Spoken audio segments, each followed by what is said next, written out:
The Diddy documentary, The Fall of Diddy, outlined how many times that Diddy has been caught up in crimes that he was able to walk away from. This documentary explained how many times Diddy has actually been caught up in things that the public had no idea about. So we are about to go ahead and deep dive all of this right now. We are going to start this timeline out in 1994 with Misa Hilton. In 1994, just a year after Diddy and Misa Hilton had their son, Justin Combs, Diddy was arrested and charged with endangering the welfare of children, which was a misdemeanor at the time, because he allegedly shoved his former girlfriend's mother, Christine Hilton, while she was holding his son. This was the very first example of how they say Diddy has had so many things that it's actually hard to pull this up because I could not pull up any of this information. And this is one of Diddy's first incidents where he was able to walk out with any prosecution on these charges. In 1996, Diddy was found guilty of criminal mischief for threatening a photographer from the New York Post with a weapon. Then in 1999, this is when Diddy would beat up the music executive Steve Stout. Diddy was arrested and charged with 2 felonies, a second-degree assault and criminal mischief, and the beating of record executive Steve Stout, who alleged that Diddy and his 2 bodyguards beat him with their fists, a telephone, a champagne bottle, and a chair.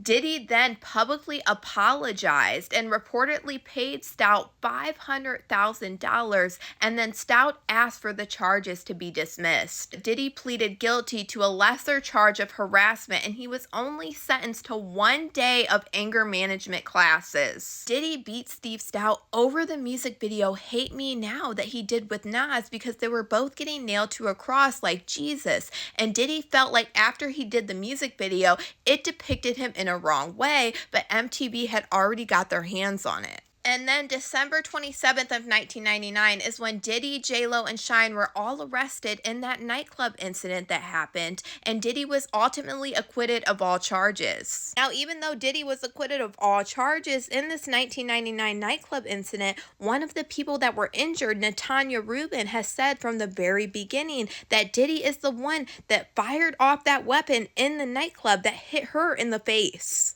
After being rushed to the emergency room, she screamed in the emergency room that I was hit by Puffy. She testified against Diddy and said that Diddy was holding and fired that weapon that night in the nightclub that hit her in the face. Tanya wasn't the only one. A second witness testified against Diddy during that trial that said that he saw Diddy with a black automatic weapon in his hand during that incident. And in this Diddy documentary, we hear from Diddy's driver at the time, Wardell Fenderson, who also testified against Diddy during this trial and said that Diddy asked him to take possession of that weapon and try to offer him $50,000 and a diamond ring. On the gun possession and bribery charges against Sean Puffy Combs. This afternoon, jurors sent the judge 2 notes, one of which asked for a transcript of a phone message Combs left Wardell Fenderson, once his driver, now the prosecution's star witness.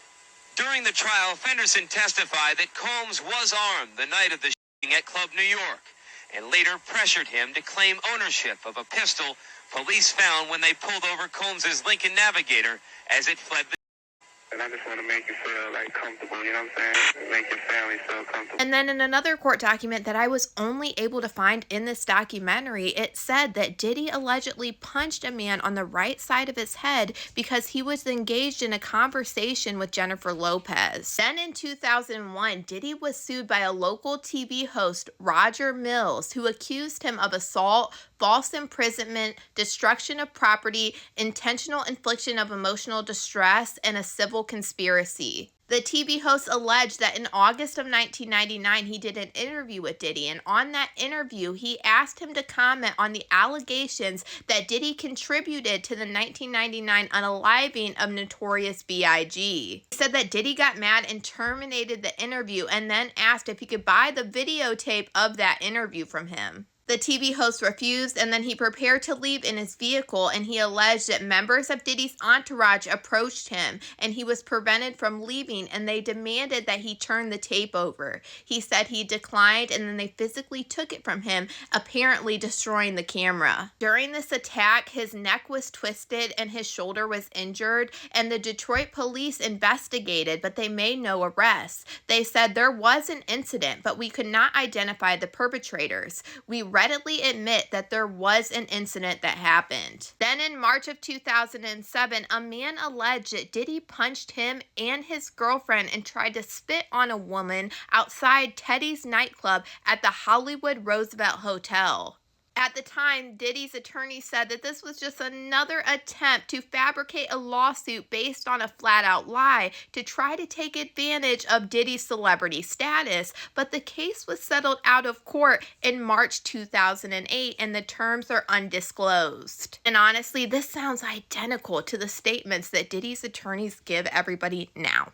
Just a few months later, Diddy was in a police report filed by Lori Ann Gibson, who was the choreographer on Making the Band. And I'm sure you already remember the video clip that we saw on Making the Band of this incident. In the complaint that Lori Ann Gibson made to the police, she alleged that Diddy threatened her with a chair while Michael Bivins held her in place. Then in 2015, an Arizona man accused Diddy of punching him in the face at a Super Bowl party, and the incident sparked an investigation by the Scottsdale Police Department, but nothing ever came of it. Also in 2015, Diddy was arrested for allegedly swinging a kettlebell at an assistant UCLA football coach after the coach allegedly yelled at Diddy's son Justin, who played on the team. Diddy was charged with assault with a deadly weapon for this incident. He was once again able to avoid an assault charge over the incident. Then in 2017, Diddy's ex-chef filed a lawsuit against Diddy, alleging that she was regularly made to prepare and serve food to Diddy and his guests while they engaged in acts.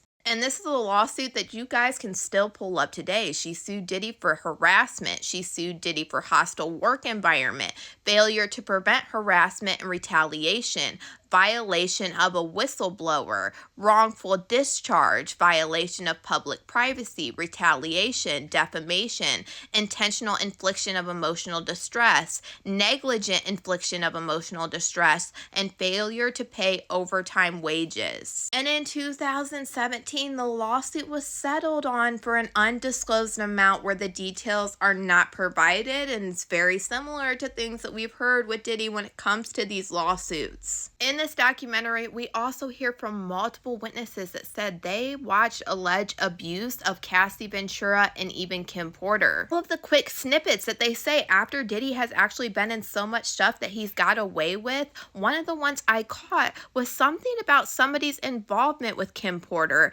and there was a gash on the back of his head, but Diddy was never prosecuted for this offense. There's honestly just so many things. So the second that the documentary said, like, there are so many things that the public actually doesn't know about because it's hard to pull up and even find this information, it is correct, because a lot of this is hard to even pull up the court documents or even news articles of these things happening. And how could somebody get away with multiple different things like this for years? But y'all let me know what you guys think about all this in the comments.